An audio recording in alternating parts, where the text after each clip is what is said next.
This summer, Instacart presents famous summer flavors coming to your front door. Or pool. Or hotel. Your grocery delivery has arrived, sir. That was faster than room service. No violins in the lobby. Oh, seriously? Anyway, sit back, relax, and get delivery in as fast as 30 minutes. Starring your favorite snacks, drinks, and more. Download Instacart for free delivery on your first 3 orders. Rated H for hungry audiences. Offer valid for a limited time. Minimum $10 per order. Excludes restaurants. Additional terms and fees apply.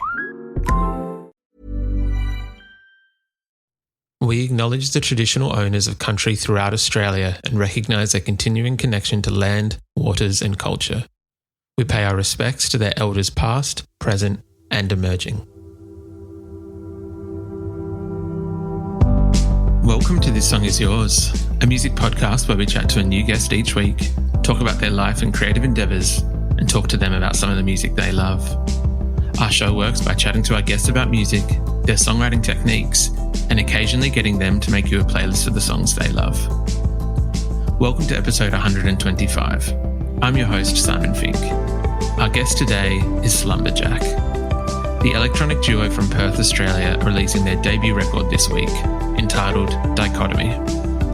In today's episode, we're speaking with Morgan and Fletcher from the band about making their record on laptops alone, how certain ideas for the record came together, and the jazz version of the Harry Potter soundtrack. Here we go.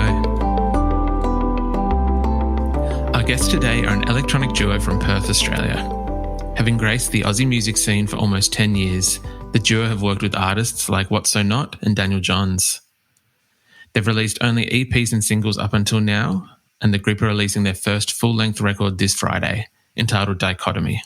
Please welcome to This Song Is Yours, Fletcher and Morgan from Slumberjack. Hello, gentlemen. How are we? Hello. How's that? Very good. Very good. That's good. It's a big week for yourselves, so congratulations. I think this week we're receiving the long-awaited, much-anticipated full-length LP from yourselves. So congratulations. Thank you. Yeah, very excited. It's been a long time coming, and we're very excited to have it finally out on Friday. Yeah, of course. It is. I think trying to go back and have a look over the body of work that you guys have previously released. We've got EPs, we've got solo singles, remixes, a number of things, but it has been almost a decade that Slumberjack have kind of been working on music and releasing music. What made 2022 the right time for the full length to finally kind of be put out into the world? I don't know whether it was the right time or was it a combination of both the pandemic and us having finally some downtime to work on a larger body of work. In the past, pre-pandemic, Fletcher and I were just usually on the road so much that it's harder to sort of focus on a body of work that's going to sound cohesive. But now having that sort of forced vacation, we could sit down and really plan this project out properly. That's sort of how the idea of the album, the execution of the album started out. The idea had always been there. But, it kind of took COVID to let us realize that we are now capable of doing this. Yeah, of course. I feel like COVID kind of, especially for a lot of electronic musicians that we've spoken to, that the pandemic kind of allowed people to take a step back and maybe less workshopping stuff on the road and be able to kind of really give space to a number of projects or just songs that they've been working on. You found that was the same for yourselves? Mm-hmm. Yeah, it was just kind of like a much needed break for us to just recollect and be able to sit down and go to the studio, every day, or be thinking about music every day and not have these other distractions going on at the same time. For the songwriting process for Slumberjack, is that, I guess, what was it previously like when you were on the road? Was because you're both producers, was it that you'd kind of bounce ideas off one another or play little bits to one another? Or what was the usual process like back pre-pandemic? Sorry. I mean, mostly the same. It's just that we would get less time to do it, and we'd be, we'd have shows on the weekend, so that would always kind of be in the back of your mind, getting ready for the shows, hunting for new music. We do all our own visuals for the shows as well, so that took up a lot of time, especially with the live show, which is you got to keep your chops up on playing the songs and knowing your chords and things. So it's a lot of mental energy, and we love that aspect of the project, and playing in front of audiences is kind of why we make the music, so we can do that stuff. But it's nice to just not have to think about that for a bit, and then you can just fully get into writing mode. Yeah, of course. The new record is entitled Dichotomy, and it is a beautiful sounding record. We have had a bit of a sneak peek, awesome. And it is a gorgeous record. It's huge in scope and in sound and in production, which I kind of expected with the previous work that you have put out. But it is, I guess what I didn't expect was it kind of genre bends track to track and covers like this wide-ranging array of I feel like there's some songs that are kind of almost like stadium-ready, almost pop bangers, or like, like that kind of stuff. And then there's certain tracks that are, I feel like, are built for the club, especially. When you guys kind of set out with the album, was it an intentional thing that you kind of wanted to cover a number of a number of genres, or look at a different number of musical kind of landscapes? Well, no, the purpose of the album was that we gave us the breadth and the capacity to be able to do the other genres that otherwise would not have experimented had we kept going down the singles and EP release route, right? Because when we do singles, you got to always think about, well, will this work for the dance floor and or the radio? Or if you have an EP, there's always this argument about keeping an EP cohesive. But an album, sure, you have that cohesive argument, but also you have, 10, 12, 15 tracks to sort of have the time to transition into different genres and not feel too jarring for the audience. And knowing that we had that space, we just sort of write whatever we could and then curated all the ideas into a specific sound. And that just, it could mean with genre hopping or tempo shifting. We didn't really box ourselves into just, trap musicians as I think a lot of publications in the past would refer us to. Dichotomy was kind of our way of also stepping out of it and not having to justify it too much, not having to go, we're changing our sound. We're not. This is our first album, and this is the sound we want to explore for this album, and for the next album, maybe Fletcher and I might go down a different path. And we never really felt the need to justify ourselves. We just put out what we think is really cool for us and trust the process, trust that the fans will come along for the journey. 100%. It does sound like an evolution of the band's music. Having listened to previous work, I think my introduction to was from the track you did with Alison Wonderland back in 2015. Wow. And yeah, there was still elements of that Slumberjack in this record, but definitely an evolution where it sounds like you guys are kind of pushing boundaries a little bit and kind of growing that sound. Yeah, I think as we got older in this project, or I guess we also became a little bit wiser. We knew how to we now know, our technology better. We could achieve the sounds we wanted to, achieve. Like we had demos for this album too that were 2, 3, 4 years old even. And at the time, Fletcher and I had the idea, but we didn't have the necessary skill set to pull it off. And now after, living overseas and then coming back here and then just spending all this time working with producers that we look up to, people who we look up to are now are friends of ours as well. So we've learned so much. Then we got a chance to sit down during the pandemic, look back into the demos that we thought were futuristic for its time, but now we're ready because our skill set has caught up. So then we just took those and applied our, current knowledge to it, and voila, we got tracks on Dichotomy. Of course. The one thing I guess I'm curious about, and I know that you were, as you mentioned, kind of living in LA for a little while and now back in Australia, is that the album, and please correct me if I'm wrong, was mainly, I think, recorded, or so mainly done on just your laptops, like no hardware, nothing else, which I find very impressive in terms of like technology and how things have come along. Is this something that you guys will basically moving forward, we'll just see you guys with laptops and no other hardware, or is it? Yeah, so this was kind of the challenge for us with this album. And one of the main reasons we chose to do it this way is so that we could have the flexibility to kind of move around and produce anywhere.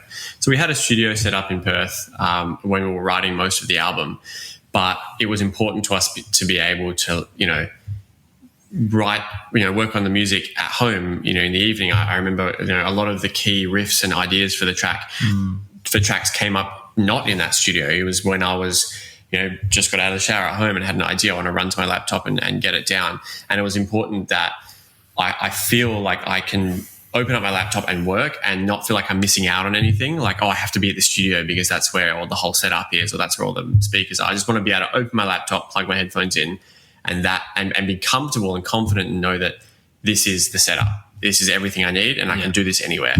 So now, especially now that I live in Sydney, Morgan's in Perth, that's important again because we can't share hardware. We can't share the gear, and we don't have our own separate gear. So it's nice to just be able to work on the laptop.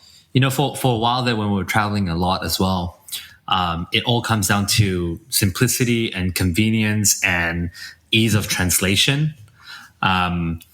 So yeah, having the laptop, basically it's sort of like a voice memo thing. We're really proficient with the software that we use. Any idea that comes to mind, we can just lay it immediately.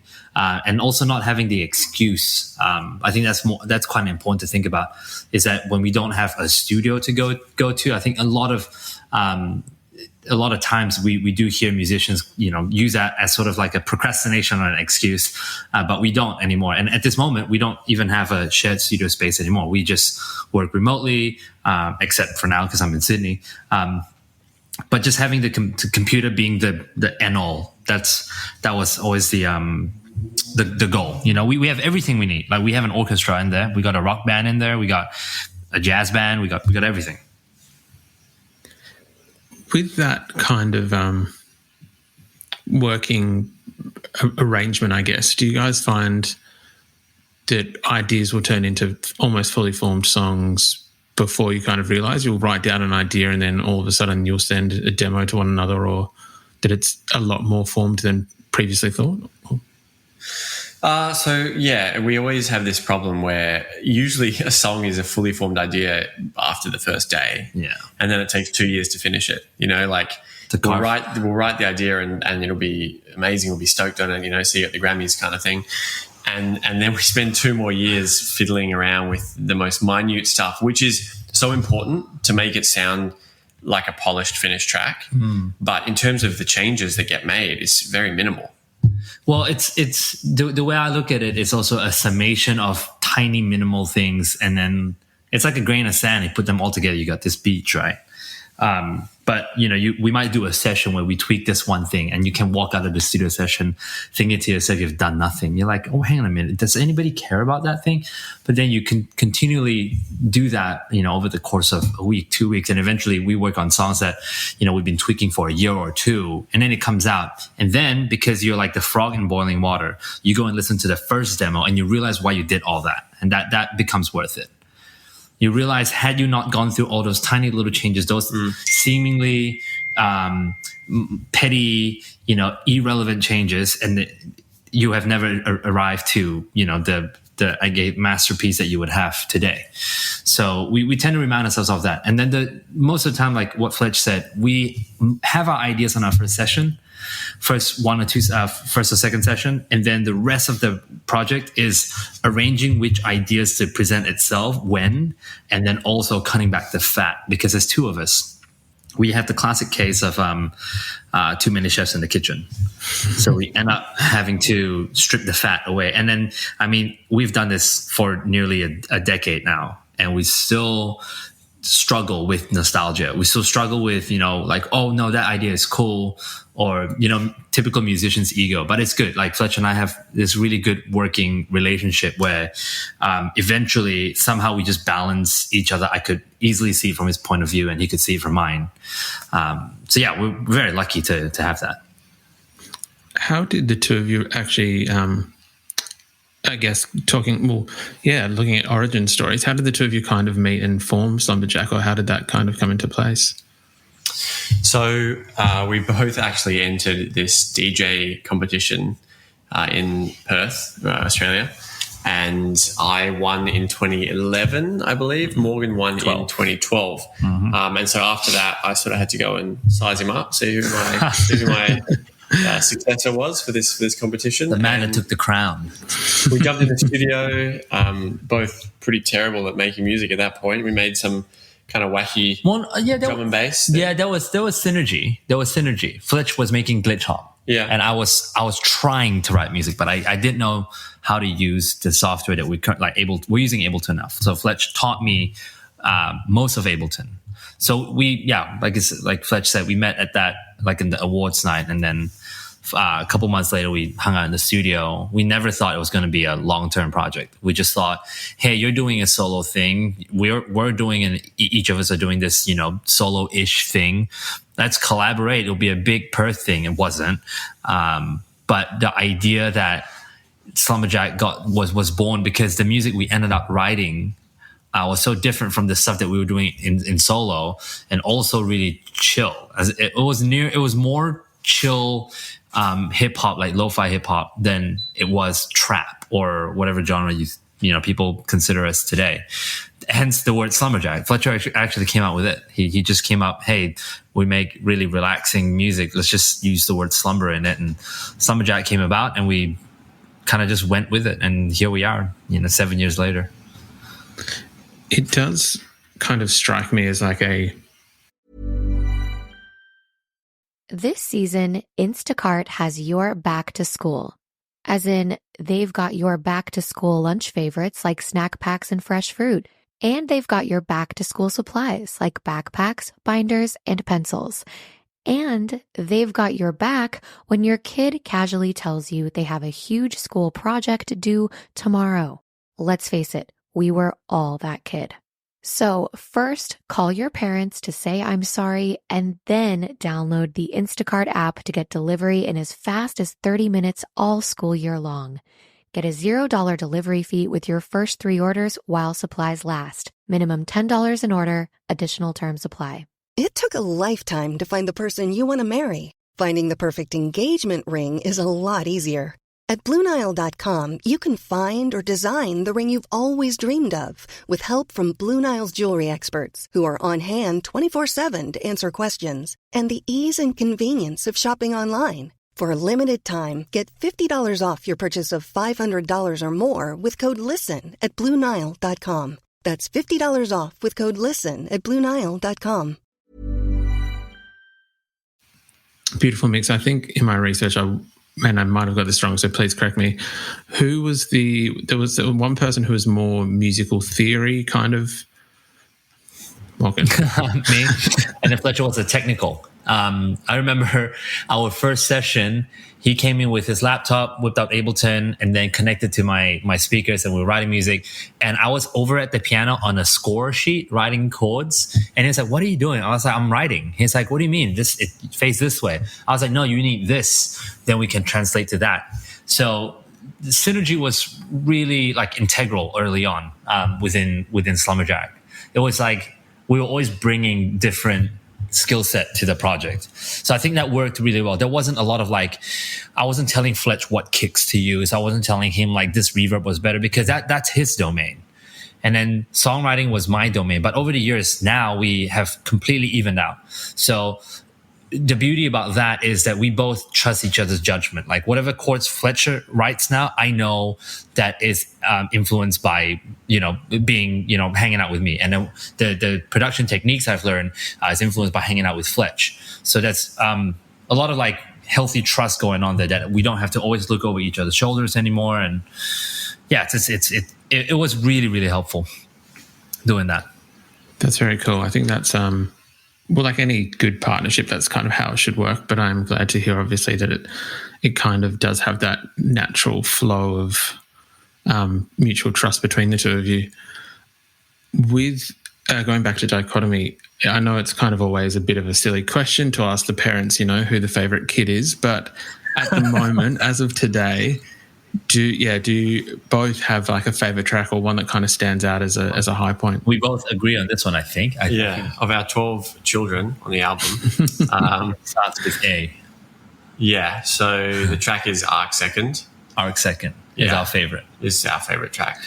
It's in the middle of the album. It kind of goes through these 3 phases of like a really moody intro and then a very Slumberjack-esque instrumental, beatsy instrumental section, and then finishes on this crazy cinematic vocal orchestral part. We were just earlier today we were just doing like some press quotes or something like that, and we were just thinking about what Arc Second really meant to us, and in a nutshell, it's the most Slumberjack track, you know. So it's in one song. Are you able to elaborate on that kind of sentence on how is it? Okay, so when Fletcher and I first started like figuring out our own sound, he had a glitch hop influence, which I think in the current world with the resurgence of drum and bass, it's called half step or half time. But back in those days, all neurofunk. But glitch hop was kind of like the start of it, and Fletcher was producing that to a very high level. And then I came in, I was like, hang on a minute, why does music like that only have one note? And I was thinking it's always just the same chords, because harmony wasn't integral to that music. The important part was the swing and the drum design and the bass and the crazy sounds that come and then grab you for like half a second, and then we throw another pad at you. So that kind of came together, and I brought in world music influences because I was in a world music band in Malaysia. And then from there on, we had this. And if you listen to this, you know, old stuff that we had, like our touched bootleg of What's On Us song, we started using Tibetan vocals. And then Fletcher started looking at Indian drums. And I started looking at Arabic, you know, flutes, and then Japanese shakuhachi. So eventually that took a huge part in our musical pantry. That's our ingredients that we always reach for those sounds.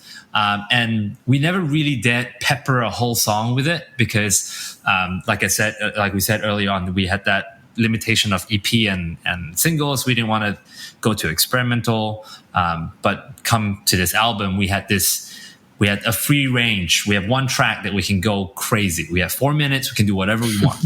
And like we started off just thinking about this song and sort of work backwards. We want a cinematic. Okay, we got that. We can do orchestral, we can do crazy vocals. We even got in touch with our good friend Tori from LA, and she does vocals for like Captain Marvel and like all these big Hollywood things. And she's worked with Hans Zimmer as well.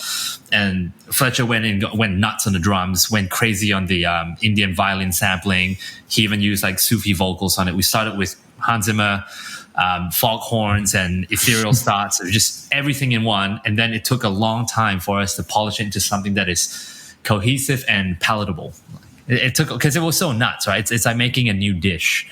You just got to hope people enjoy that, and it's still enjoyable. It is a beautiful track, and I did kind of want to touch on. I know you mentioned Tori, and I know there's quite a few other guests on the record. That I feel what we were discussing before in terms of all the kind of different genres that it adds to that as well. I know there's Nicole Miller, Kite String Tangle, Lucy Lucy. I think my favourite track on the album was And I. Is it And I? Okay. That is interesting. It's very interesting. It's the drums in the second half. It's like the live drums that kind of come in that second half that just I wasn't expecting but loved the second I heard it. What? That's interesting. That's very interesting. For you guys, when you are kind of collaborating, and especially because it is the first full-length LP, what are you looking for in terms of collaborators, or like what is it when you're looking at that full track list? That like we should have Lucy Lucy on this, or we should have Nicole Miller on this? So for this album, we kind of wanted to work with all the people who we had formed great relationships with and who we knew could get the job done. So like over the last however many years we've been making music, we've come across a lot of vocalists and producers and collaborators, and we know who we work well with. And I think a lot of artists sort of work with people because it's a good look for the album, or it's, you know, they're a big name and they want to have kind of like a co-sign type of situation. And for this album, we really just kind of wanted to work with the people who we felt that we had a great vibe with. And so, like, for example, the perfect example of that is Sydney Carter. So we did Afraid Unafraid. She has a great voice. She always nails it in the first take. Like she is an amazing artist, and we knew we wanted to work with her again. So she was one of the first that we reached out to. Lucy was introduced to us through What's So Not, who worked with a bunch in the past, and he said, hey, you know, you guys should definitely work together, and, you know, we trust his judgment, and we loved her voice, and instantly worked with her on Better Off. And then she also provided some vocals for one of the other tracks, Paradox. Yeah. So it's just kind of about forming this like tight group of people who we knew could nail it, and just getting them to help us out on the album. We try to eliminate as much of the marketing side when we're trying to write for this album. Like Fletch said, it could be upcoming producers. For example, our opening track, it's literally an upcoming producer, Oddly Godly. We did some online streaming stuff for a bit, and he was in the chat, and he hit us up on Instagram and sent us a demo, and we heard it. We're like, holy crap, this is really good. We actually want to work on it. And we worked on it. We didn't think it was going to be on an album. When it was done, I was like, oh, wow, it actually fit as the intro. So there you have it. It wasn't really about like getting labels and people in suits talking about who you should get. It was just me and Fletch cold calling some people, hanging out with some people, and, you know, back to the original ways of making music. You like that person, you work with them. If you don't like the style of music, don't ask, you know? That's very fair. I can respect that. Do you guys find that you're kind of, with no disrespect to the marketing or to the labels or anyone like that, do you guys find that you are kind of, that you're approached by other artists or by labels to kind of be their co-sign, or for them to be able to work with you? Do we? I don't think so. Maybe we're just oblivious to it. Yeah, maybe our team just doesn't let us know. But like, you know, people obviously hit us up to work on stuff all the time, and we just work on things that we vibe with. If we like the tune and we want to work on it, then of course. And if it's not a great track or we're not feeling it, then, you know, we just don't. Fletch and I are very honest in that artistic integrity part. We like some people as mates, but some demos come through, and if we're not feeling it, we won't work on it. That's pretty much our, you know, decision making key. It's just whether we like the track or not. You know, regardless of the person's you know, status or stature or whatever. Yeah, 100%. I think that's the most kind of not in an insulting way, but I think sometimes basics work. I think that's the most basic kind of way to do it if you're feeling it. Yeah. It produces the best work, right? I mean, if not having to force something. Yeah, definitely. With Dichotomy, the record being out now, and I know obviously around Australia it is a little bit difficult at the moment with borders, everything else. It is a huge record, as we've said. Can we expect at any point sometime soon to see you guys taking it on the road? Absolutely. We are working on a bunch of dates all around the country, and we will be announcing them very soon, but not yet. That's very exciting. We will obviously keep whoever's listening posted when those are announced. For yourselves, guys, we usually ask, I guess, what they're currently listening to, if there's a record or a single EP track, whatever it may be, that's currently got your fancy. Is there anything that that is getting a thorough spin at the moment? Our own songs, or songs that we just currently listening? What are you listening to? Well, I actually jumped in the car with Morgan the other day. He was spinning the the jazz version of the Harry Potter soundtrack. I was just about to say that. Have you heard it? It's his band, Mark Kramer. And I'm just going through this Harry Potter phase again. I was listening to the Stephen Fry audiobook and then eventually binge watched the whole movie series again. But Mark Kramer on streaming services, go Google his stuff. Harry Potter jazz tribute. It's not one of those cheesy jazz like renditions. It's not elevator jazz. It's like good jazz. So go check it out. That's something we've been listening to. I'm so curious about this because I imagine that when you do read or like hear of like tributes to movies or whatever, sometimes it can come across as slightly cheesy to use the phrase that you used. What is it that sets this one apart, or what is it that's the minimalistic nature of that record? It's double bass, it's a piano, and brush drums. That's it. It's a 3-piece. Well, at least it sounds like a 3-piece. And it's just the most impressive chops. You will hear John Williams in it, and then you hear it being jazzified. And a lot of people don't know, John Williams is a huge jazz guy. Like all his Harry Potter stuff is so jazz-based. People think it's classical, but it's jazz. It's so good. Do you think that you could go back and not rescore? If they were to replace the original soundtrack with this, would it work as well? Or would it change? Would it be a very different movie? Not work at all. I think it would work I don't know if you know the Harry Potter series that much. I think it might work while it's in that Christmas scene. Every time it's winter for them, and when they go to Hogsmeade Village, that's when it will work. Not the school. The school had that really regal, stringy sound. But when you're in Hogsmeade or Nocturne Alley and like Diagon Alley will be perfect for jazz. It's grungy, it's dirty, it's quick step stuff, boom, boom, boom, boom, boom, boom, boom. Like it's so good. I've never thought of it framed like that, and now, well, yes. After this interview, I'm going to go and listen and possibly try and sync it up with the movie and see how it plays out. Check it out. Fletcher and Morgan, thank you very much for your time today. I do appreciate it. Thank you for having us. Excuse me. Congratulations on Dichotomy, the new record from Slumberjack. Thank you so much. Really appreciate this.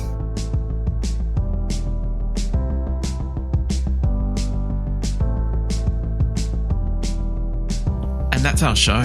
A massive thank you to Morgan and Fletcher from Slumberjack for their time. Dichotomy is out this Friday, and we've left links in the show notes if you'd like to buy the record. We also want to give a huge shout out to Jayden at Sweat It Out for helping out with today's interview. If you like this show, please subscribe wherever you get your pods and stay up to date when new episodes are released. We release new shows each Wednesday and Friday morning, and we now have a Patreon, which you can find within the show notes of this episode. You can follow the playlist profile on Spotify, and you can follow us on Instagram, Facebook, and TikTok. Until next week, cheers.